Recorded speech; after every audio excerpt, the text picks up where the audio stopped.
Uhum.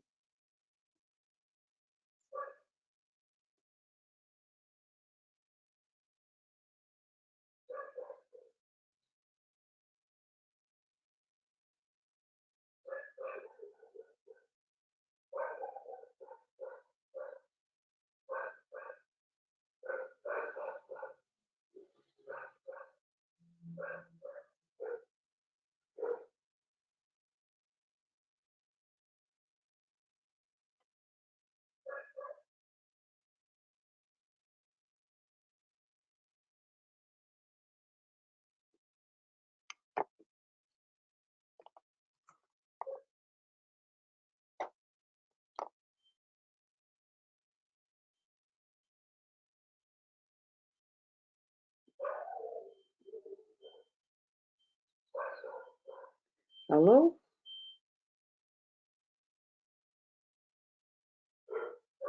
Bom dia. Bom dia, pode começar. Aí eu pensei que você ia me fazer perguntas. Eu estava esperando. Bom, então, quero agradecer a todos vocês que estão aqui conosco nessa quarentena literária do Grupo Editorial Record. Para mim é uma honra estar com vocês. Eu tenho 2 livros aqui que foram feitos com a Record. Eu até deixei eles aqui para poder mostrar para vocês. Um se chama Verdade. O que será que nós falamos é verdadeiro? E outro eu fiz com o professor Clóvis de Barros Filho, chama A Monja e o Professor. E eu recomendo, agora que nós estamos em quarentena, que estamos em casa, que a gente leia um pouco mais. A leitura é muito importante, porque a leitura nos faz dar uma expansão de consciência, não só física como mental. A gente pode viajar pelo mundo todo e viajar em outras formas de pensar e de ser. É muito importante isso, porque há pessoas que, quando estão na quarentena, têm uma doença que em inglês se chama cabin fever, a febre da cabine. Isso era um nome que se dava antigamente durante os grandes períodos de inverno, das grandes nevadas, que as pessoas ficavam nas cabines. Cabine, vamos dizer, como cabine de caçador, cabine de pessoa que mora na mata, na floresta, né? E só que não podia sair, não dava para sair. Então, o que acontecia com as pessoas presas na cabine, confinadas? Começavam a ficar bravas umas com as outras, às vezes o pensamento começava a devagar, falava coisas meio sem nexo, mudando de humor muito rapidamente, de alegria, que nem um tivesse assim, o que a gente fala aquilo, né? Muito alegre, muito triste, né? A bipolaridade, tudo isso surgia e pode surgir do confinamento. Então, como nós vamos ter que ficar confinados muito tempo, preparem-se, porque, veja, o governo ele é muito gentil. Ele não quer que ninguém se assuste, ninguém fique desesperado, mas pelo que eu estou entendendo e pelo que eu já ouvi falar, até setembro deste ano, o vírus vai estar por aí. Então, comecem a comprar livros, vocês podem pedir os livros por vários lugares, e tem esse nosso livro aqui também, ele está e este aqui, os 2 estão em audiobooks, então você pode ouvir em casa, mas é para ouvir e refletir. É um momento importante. Eu vou ensinar para vocês uma coisa muito simples, antes de eu ler um trecho do livro. Você endireita a coluna vertebral, endireita a cervical, os ombros para trás e para baixo, as orelhas em linha com os ombros, o nariz em linha com o umbigo. As mãos você pode colocar o que chama mudra cósmico. A direita embaixo, a esquerda em cima, e os polegares se tocam de leve. E pousa essa mão no seu colo, os dedos mínimos de encontro ao abdômen. E agora nós vamos fazer um exercício respiratório. Ao inspirar, tenha consciência de que está inspirando. Pequenina pausa, vamos soltar pela boca, abrindo a glote. A expiração é ativa. Então, você vai expirar o mais longo que você puder e vai inspirar o mais breve possível, apenas deixando o ar entrar. Faça isso umas 3 vezes. Vamos fazer mais 2. Inspira e solta. De novo, inspira e solta.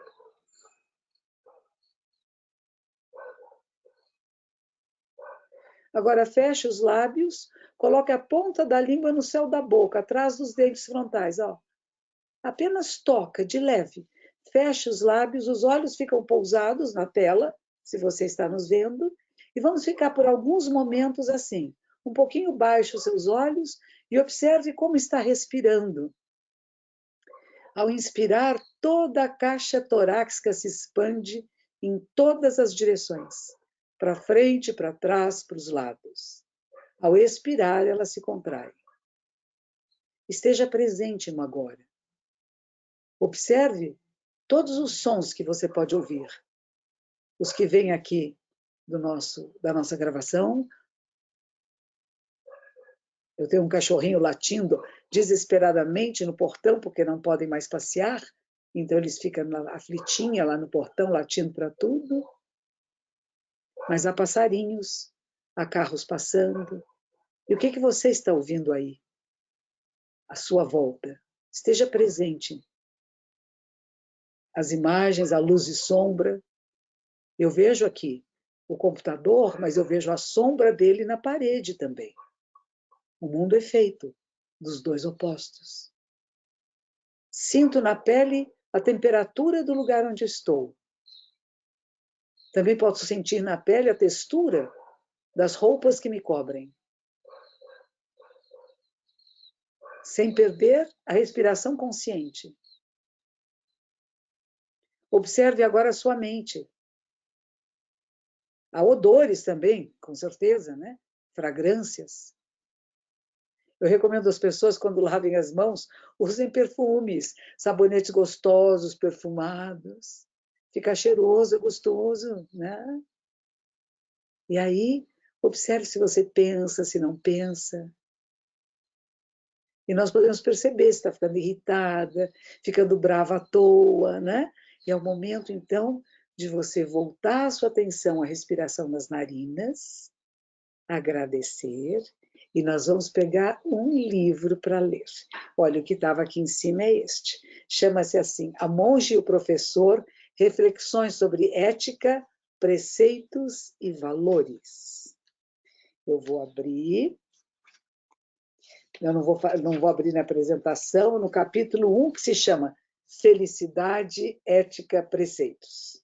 A primeira pessoa que fala é o professor Clóvis, que eu tive a honra de conhecer e de me tornar uma amiga dele, uma companheira nessa jornada de não só de filosofia, como de práticas meditativas. O professor Clóvis diz: gostaria de começar deixando registrado que é um privilégio participar deste diálogo com a monja Cohen, colega de trabalho e pessoa cujo reconhecimento dá conta da profundidade e da pertinência de tudo que pensa. É uma satisfação para mim. Agradeço também o convite da editora Record, né? Em cuja iniciativa, nada disso, sem essa iniciativa, nada seria possível. E assim vamos. Há dois temas que costumam chegar até mim como demanda por conferências, palestras, aulas. São os temas da ética e da felicidade. Imagino que os dois assuntos estejam muito na moda. É muito curioso. Quase sempre me pedem que escolha um dos dois temas, mas nunca me solicitam uma relação entre ambos. Isso me faz refletir sobre por que esses temas são entendidos separadamente. Vale lembrar que a palavra ética é indiscutivelmente vinculada ao pensamento antigo, ao pensamento grego, e tem na produção de Aristóteles talvez sua iniciativa mais sistematizada. Se pudéssemos perguntar ao filósofo o que ele de fato quis dizer com a palavra ética, provavelmente responderia que buscava uma espécie de avaliação da vida, uma espécie de valorização, uma reflexão sobre se viver valeu a pena ou não. Viver vale a pena ou não vale a pena? O que você acha? Veja no momento em que nós estamos agora. Essa pandemia do coronavírus nos faz ver que não é o antropocentrismo, que não é o ser humano no centro do universo, mas é a vida no centro da própria vida. O vírus, que é uma molécula de proteína coberta por gordura, por isso chama corona, tem uma capinha de gordura à sua volta, ele quer sobreviver. Essa molécula quer se manter viva. E descobriu, de repente, que ela pode se alojar numa célula humana. E quando se aloja nessa célula, ela acaba destruindo a célula e causa no nosso sistema uma maneira de querer expulsá-lo. Mas ele é tão rápido, tão poderoso, tão sedento pela vida, que vai pulando de uma célula para outra. E por isso pode até matar um ser humano. Mas, ao mesmo tempo, o que esse pequeno, minúsculo, invisível vírus, o cachorrinho está latindo, o que esse minúsculo, invisível vírus faz? Faz nos perceber que somos um só com toda a vida da Terra. Nós, humanos, pertencemos a uma única família que se chama família humana. Os cachorros latem quando passam cachorros na rua. Cachorro se comunica melhor com cachorro. Ser humano se comunica melhor com ser humano. Nós nos reconhecemos. Nós podemos não entender as várias línguas diferentes, etnias diferentes, culturas diferentes que possam nos causar um certo estranhamento. Mas quando olhamos para um ser humano e quando olhamos nos olhos de um ser humano, nós nos reconhecemos. Nos reconhecemos na nossa humanidade. Ontem, uma doutora que eu admiro muito, a doutora Glória Brunetti, que é aqui do Instituto de Infectologia Emílio Ribas, é o maior hospital infecto-contagioso da América do Sul. Ela é uma das médicas de lá, minha grande amiga. Ela criou o voluntariado do Emílio Ribas, que é para as pessoas poderem fazer voluntariado, era proibido. E ela levou pessoas para cortar cabelo, cortar unha, contar histórias, ler livros. Quantas vezes eu fui lá ler livros, fazer meditação com as pessoas. E no dia 29, agora de abril, ela está pedindo, ela vai fazer uma campanha de arrecadação de fundos para leite. Leite para crianças que são de famílias soropositivas. E isso, a gente sempre fazia palestras públicas para arrecadar esse leite, não tem, vai ser virtual. Então lembre-se dessa data. 29 de abril vai haver às 6 horas da tarde uma campanha do Hospital Emílio Ribas. Importante. Importante porque o SUS é muito importante. E as pessoas estavam deixando o SUS de lado. O SUS atende 75% da população brasileira. Olha que importante. Leia um pouco, estude um pouco sobre a saúde no mundo e a saúde no Brasil. Tem coisas lindas que estão acontecendo aqui, médicos que se disponibilizam a falar online para você se consultar, sem precisar ir num centro de saúde. Então, fique em casa. E ficar em casa é voltar para a sua casa, voltar para o seu mais íntimo. Às vezes nós ficamos em casa e começamos a fazer faxina, não é assim? Vamos limpar aquele armário que fazia tempo que eu não limpava. Vamos ver os livros que eu tenho. Vamos começar a ler um pouquinho mais. Mas volte para dentro de você. Observe dentro de você todas as emoções que esse confinamento pode nos trazer. Momentos de grande alegria, de contentamento, de prazer de estar sozinho, as dificuldades também de trabalhar com as crianças chamando, com outras pessoas na casa, telefonemas, mensagens. E nós vamos aprender agora a usar as redes sociais, a priorizar, a ver aquilo que é importante. Tudo isso faz parte do que o nosso amigo Aristóteles vai falar. Qual é o sentido da vida? Que sentidos, como dizia Nietzsche, você pode dar à sua vida? Eu quero que você leia esse livro. Eu não vou ler ele todo para você, como eu falei, ele já está em livros de podcast que você pode ouvir, se você não conseguir ter o livro, o exemplar de papel. E este é um outro também que eu fiz.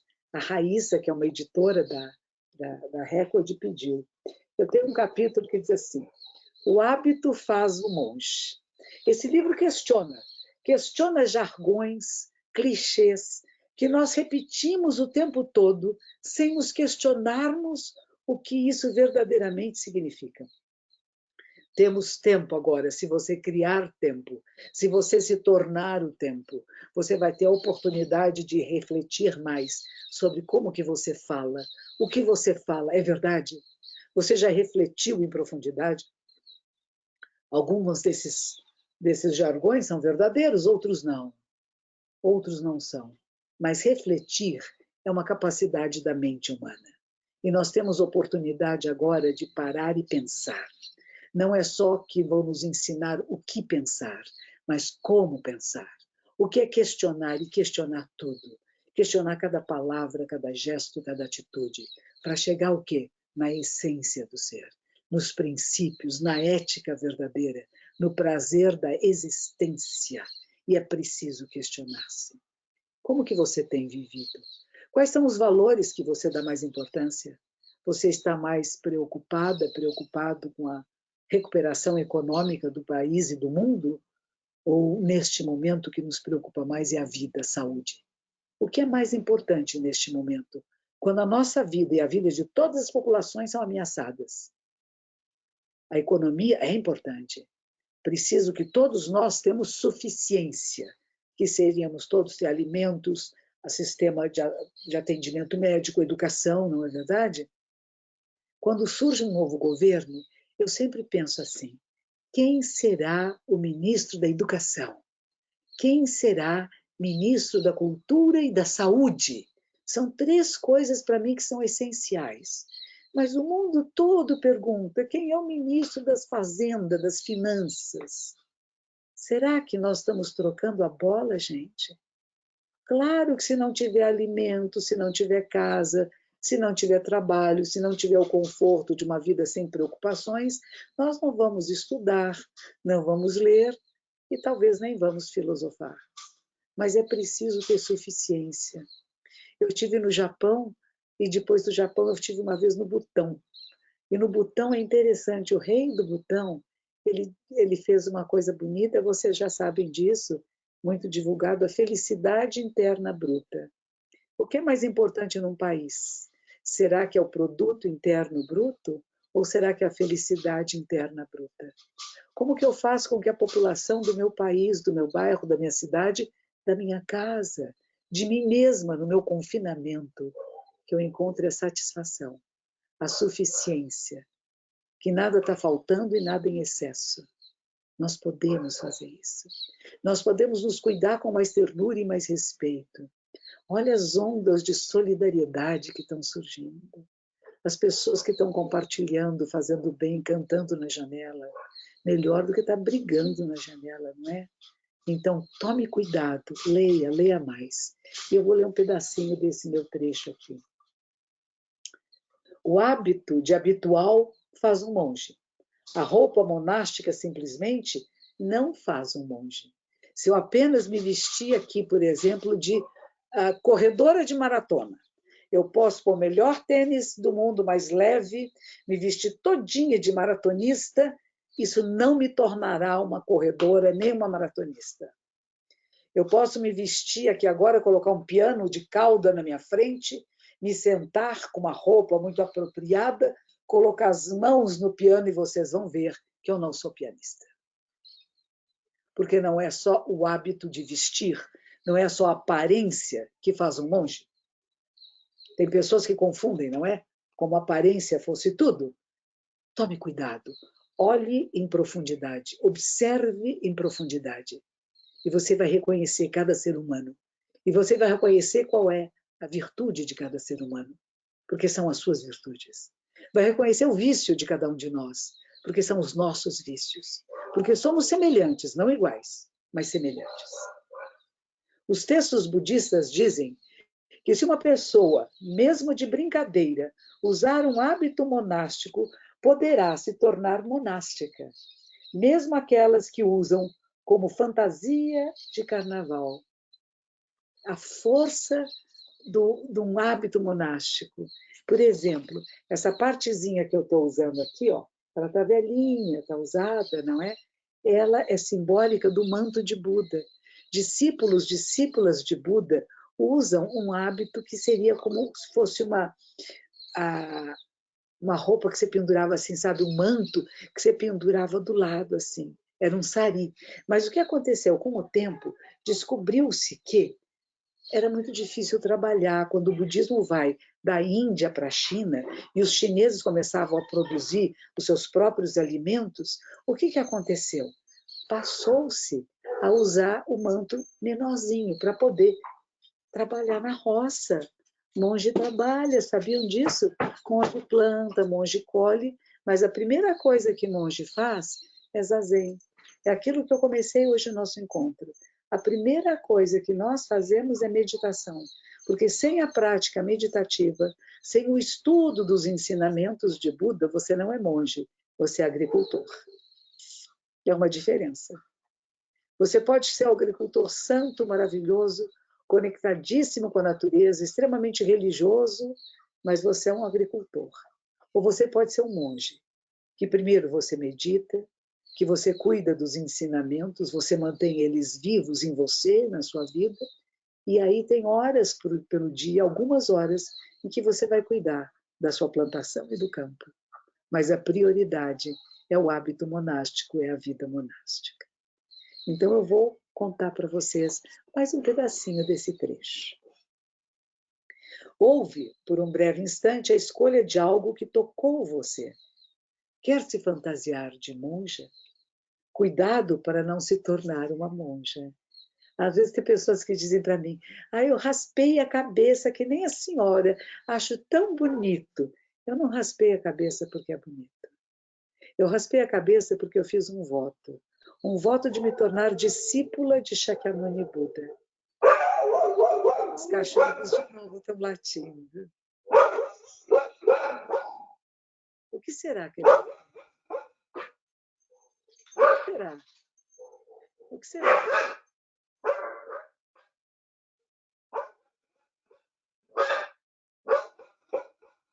Estão conversando.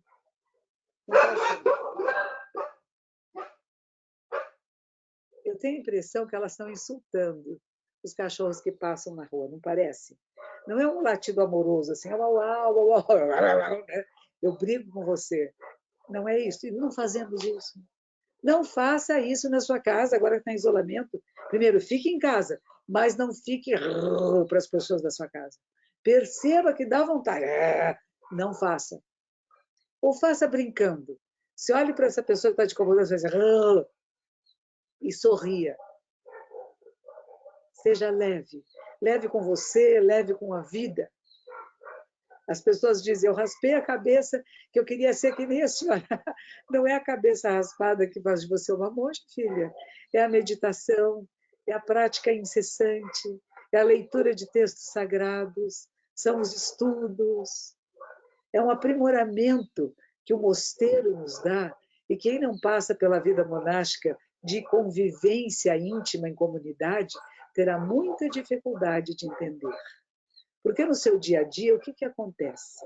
Vamos supor, você vem até o templo, quando você puder vir no segundo semestre, você virá até o templo para fazer uma prática meditativa, assistir umas aulas, você pode participar dos nossos cursos online, nós temos IADs, de zazen, de meditação, tem vários aí, vocês podem procurar nas redes sociais, tem semanas zazen, 21 dias para melhorar a sua vida, tem várias coisas que você pode praticar em casa, virtualmente.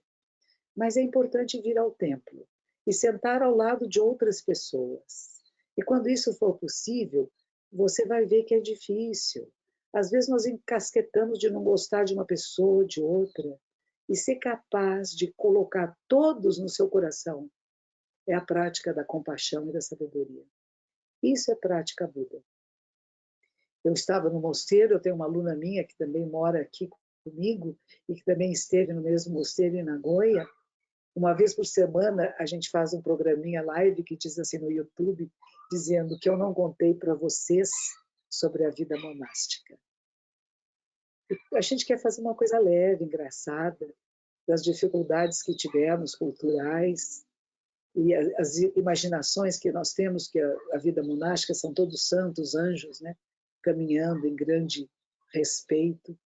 Uma vez um monge, ele foi mostrar o mosteiro, um abade foi mostrar o mosteiro para um senhor que estava lá visitando, era um político importante, uma pessoa de poder, e ele foi mostrando o mosteiro e chegou na sala de meditação, eles não entraram, mas pelas janelas entreabertas, eles viram, tinha lá 200 monges meditando, e este senhor disse, que bonito, todos esses seres iluminados, em meditação profunda, descobrindo coisas mágicas, filosóficas, maravilhosas. E o que o senhor diz, senhor professor, senhor abade, Dom Abade, o que os monges podem estar agora se aprofundando em que aspecto dos ensinamentos? Ele disse, bom, Tem um ali que está pensando no almoço. O outro na briga que teve ontem com o seu vizinho. O terceiro que está cansado. O quarto que achou que a cama não é boa. E o senhor ficou muito surpreso e disse assim, somos seres humanos. Quando eu entrei no mosteiro em Nagoya, há tantos e tantos anos, há mais de 30 anos, quase 40 anos. Aliás, mais 40 anos, na verdade. O tempo passa e a gente esquece, né? A minha superiora me recebeu numa sala muito especial, porque eu não estava com as roupas próprias de fazer adentrar o mosteiro, e ela disse para mim, você pensa que aqui são todos seres iluminados? Você pensa que todos nós somos seres sábios? Aqui existem seres humanos. E sabe qual é a prática?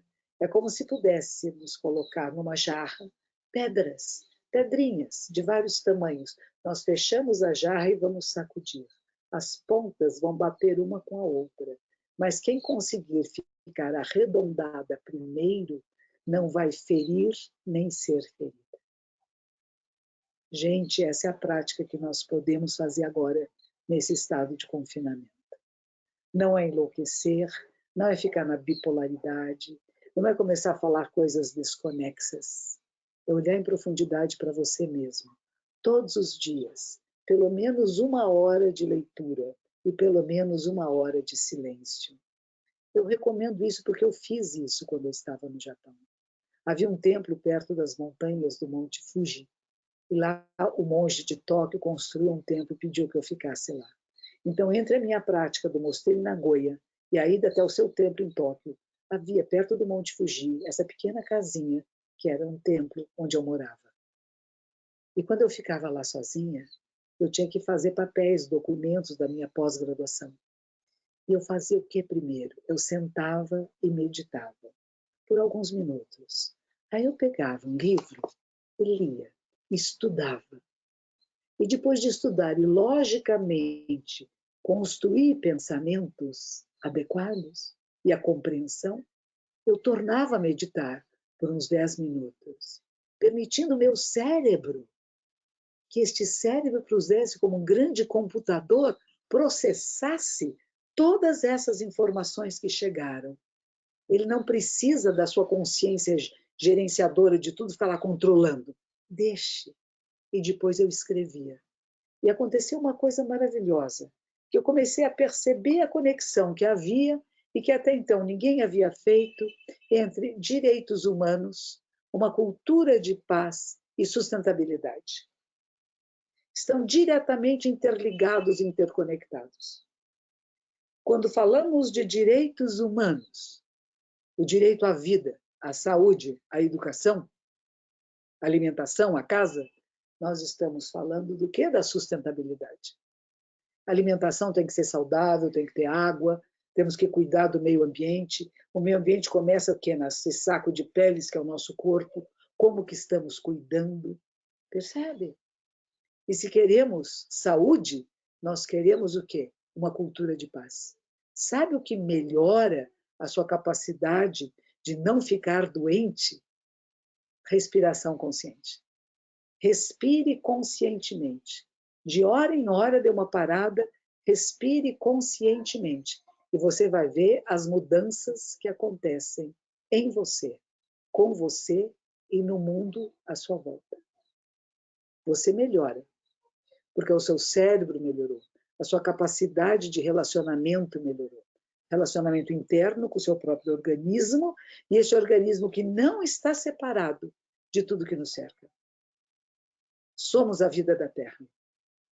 O coronavírus nos trouxe essa mensagem, nos tornou visível alguma coisa que sabíamos e não praticávamos, que se não houver solidariedade, se não compartilharmos informações, se não compartilharmos equipamentos, gente, equipamentos respiradores, ventiladores de pulmões, que é principalmente onde ficamos afetados com o coronavírus, é preciso compartilhar. É preciso pensar uns nos outros, não só em você, mas quando você pensa em você, quando você fica em casa, você está pensando no outro, porque você não está contaminando nem sendo contaminado. Então não é egóico ficar em casa. Não é egóico comprar uma comidinha e deixar em casa para você evitar de estar indo tanto à rua, Porque você pode estar contaminada, contaminado, e não ter nenhum sintoma. Percebe? É muito sutil isto. Nós falamos no Zen Budismo que se você seguir os preceitos muito bitoladamente, você está quebrando os preceitos. E como é que você abre a sua perspectiva de visão? O que é adequado fazer nessa circunstância? O que é adequado fazer na cidade que você está, no bairro que você está? Não é o que é adequado para todos nós o tempo todo. Essa possibilidade de visão clara é sabedoria. E dizemos que a pessoa sábia lê os sinais do caminho. Eu vou continuar. Se você mesmo de brincadeira quiser ser monge, olhe lá. Quem sabe você se torna monge. Na época de Shakyamuni Buda, certa vez, um homem embriagado aproximou-se do mestre e pediu para se tornar monge. O mestre concordou. Seus discípulos ficaram perplexos e preocupados. Será que ele não percebeu que o homem estava embriagado? Que ao acordar da embriaguez, talvez se arrependesse e fosse embora? Buda respondeu apenas que preparassem o homem para a ordenação. Rasparam seus cabelos, bigode e barba. Trocaram suas roupas comuns pelos hábitos monásticos. O homem fez os juramentos. Embriagado mesmo, se comprometeu e foi se deitar. Na manhã seguinte, ao acordar da embriaguez, ficou desesperado e saiu correndo. Os monges comentaram: Mestre, nós avisamos o senhor, ele estava embriagado. E Buda disse: se embriagado ele quis se tornar monge, certamente um dia se tornará. E assim foi. E assim foi. Anos mais tarde, o mesmo homem veio lúcido e sóbrio, recebeu os votos monásticos. O hábito fez o monge. Hábito de roupa, de tecido, de panos. Mas há o hábito de nos tornarmos aquilo que praticamos. Bem diferente de apenas colocar as roupas. Diferente de uma fantasia ou de uma maquiagem. É o hábito do habitual, de fazer sempre, todos os dias, religiosamente. A palavra religião tem raiz comum com os derivados religare, de religar, relegere, de reler, tornar a ler, rever, e religiosamente, fazer sempre, todos os dias. Somos o que praticamos. Esse é um pequenino trecho de um dos capítulos deste livro que se chama Verdade. Eu não falo exatamente de fake news, mas há quantas fakes clichês que repetimos. Outro, por exemplo, é a ocasião faz o ladrão. Ora, se você tem princípios éticos, pode dar uma fortuna na sua frente que você não vai roubar. Não é verdade? Não é só a ocasião que faz o ladrão. É a falta de princípios, de educação, não é? É a falta de convívio com pessoas que possam ter influenciado de uma determinada maneira. Então, nestes momentos em que nós todos estamos aqui, vítimas e prisioneiros desses estados alterados de consciência, nós podemos sair dos estados alterados, encontrar o nosso estado natural de consciência. O nosso estado natural de consciência é como se fosse um zero. Ele está zeradinho. Ele não é nem bom nem mal, nem positivo nem negativo, nem mais nem menos. Ele apenas é. Você poder estar presente em pura presença. A presença pura é igual à iluminação. Estar absolutamente presente onde você está. Eu estou agora conversando com vocês através desse sistema virtual, olhando para a câmera do meu computador. Eu espero que meus olhos não estejam vesgos, porque se eu olhar para mim, eu saio do olhar para você. E o que eu quero com esse olhar? Dizer que é possível. É possível estar absolutamente presente no aqui e agora. E ao estar presente no aqui e agora, eu estou ouvindo sons que passam aqui por perto. Tem passarinhos, Tem uma outra pessoa que está na outra sala ouvindo alguma música, os cachorros que estavam latindo, a casa do vizinho tem algumas obras. Ontem à noite a caixa d'água estourou e eles estão pedindo que alguém viesse consertar. Há carros que passam, motocicletas. O fato de eu estar presente aqui agora, eu não me bitolei, eu não fechei os meus ouvidos, não fechei minhas narinas para os odores, não cessei de sentir a que minha pele pode sentir o tato, não deixo de ver luz e sombra, e não deixo de perceber o que está acontecendo comigo. Meu batimento cardíaco, a minha respiração e possíveis pensamentos e formações mentais. E tudo isso é você. E tudo isso sou eu, inteiro, inteiras, presente nesse instante. Faça isso algumas vezes por dia. Tanto encontrar uma postura correta, o alinhamento da coluna vertebral. Se você tem um defeito, uma dificuldade, uma deficiência, você pode praticar deitada, mas a gente fala assim, se você deitar, qual vai ser a dificuldade? Você pode adormecer. E a ideia não é dormir. Meditar, fazer zazen, sentar-se em zen e meditação, não é dormir, é despertar. Despertar para a mente iluminada. Despertar para a sabedoria e para a compaixão, que precisam ser estimuladas para que se manifestem. Não é que a gente tenha inatamente, já veio e está lá, está esperando. Ela não está esperando, não. Ela é construída, ela é treinada, ela é educada, como tudo na nossa vida. Você se torna uma pessoa sábia, conversando, lendo, refletindo com outras pessoas sábias. Você se torna uma pessoa tola, se reunindo, falando tolices. Por isso, uma das recomendações de Buda era: evite a fala inútil.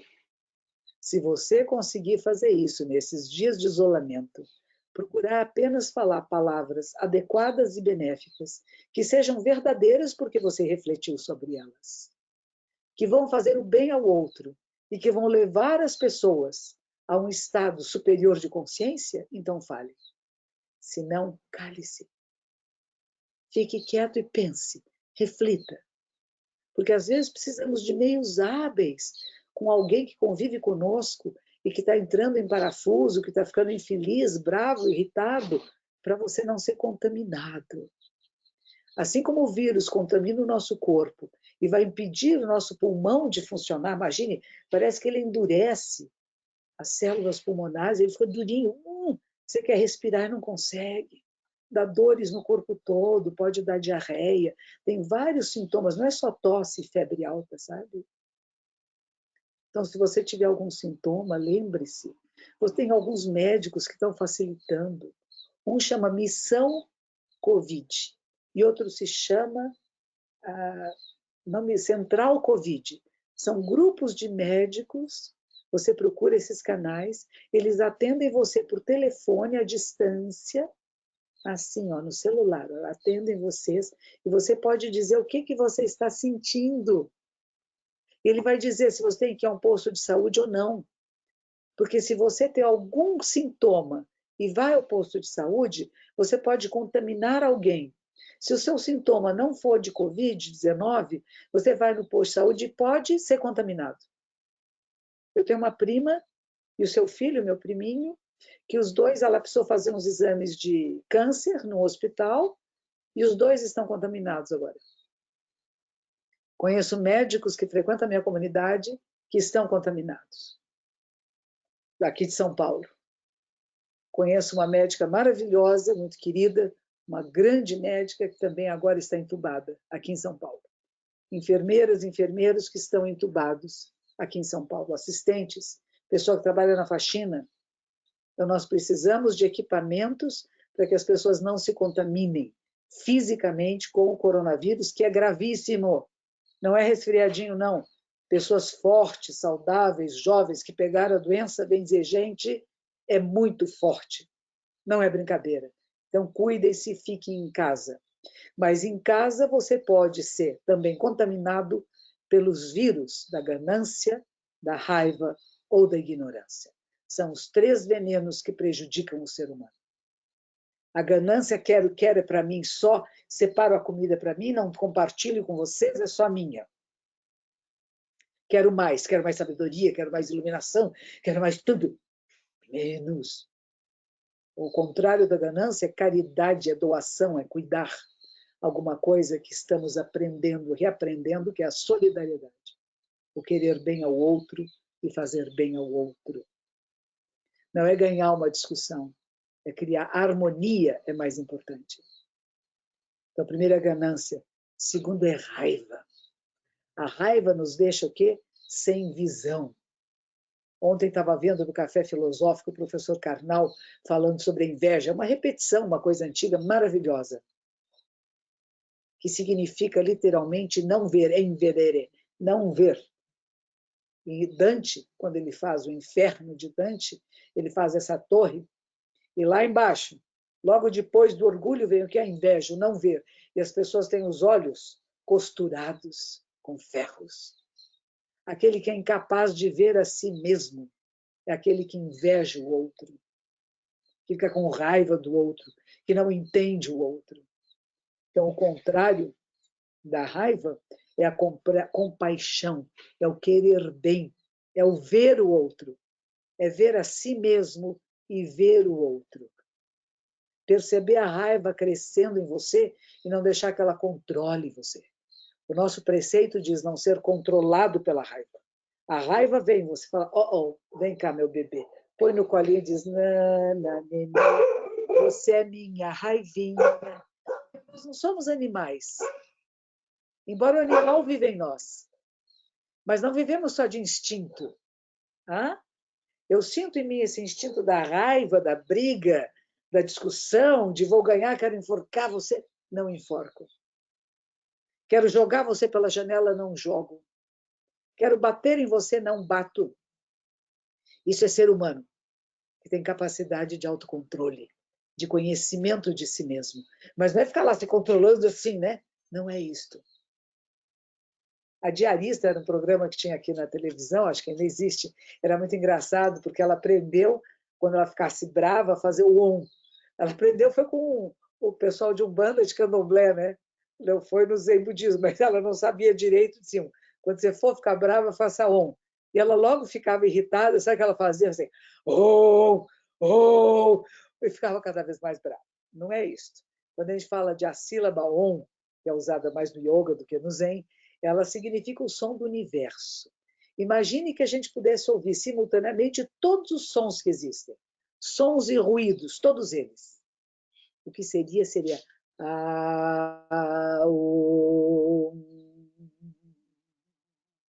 Então, isso é uma prática que você pode fazer isto. Quando você põe a sílaba A, U e o H, como se fosse um umzinho assim, juntos faz um.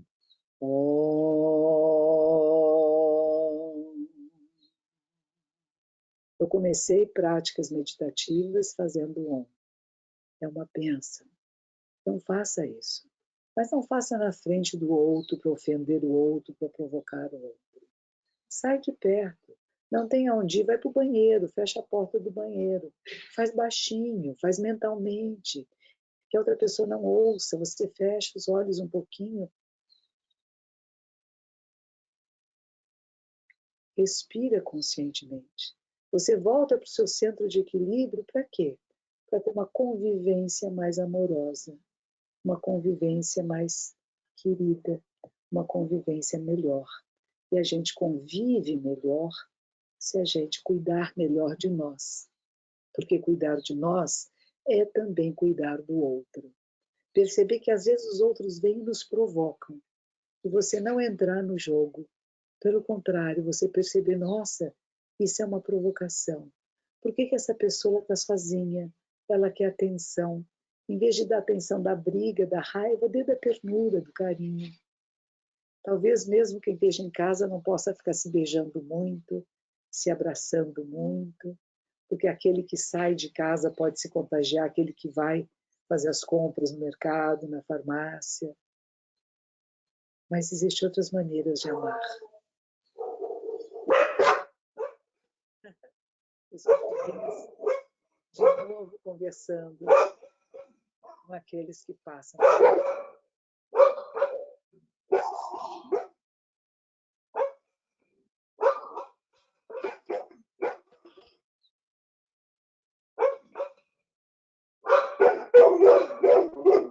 A nos lembrar que somos seres humanos e que não precisamos latir, grunhir, uivar, mas podemos dialogar, cantar, amar, silenciar e partilhar. 3 venenos: ganância, raiva, ignorância. E a ignorância, ela é suprema luz da sabedoria.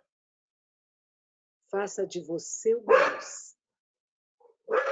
Ilumine onde você está e todas as suas vidas. Seja a luz da sabedoria.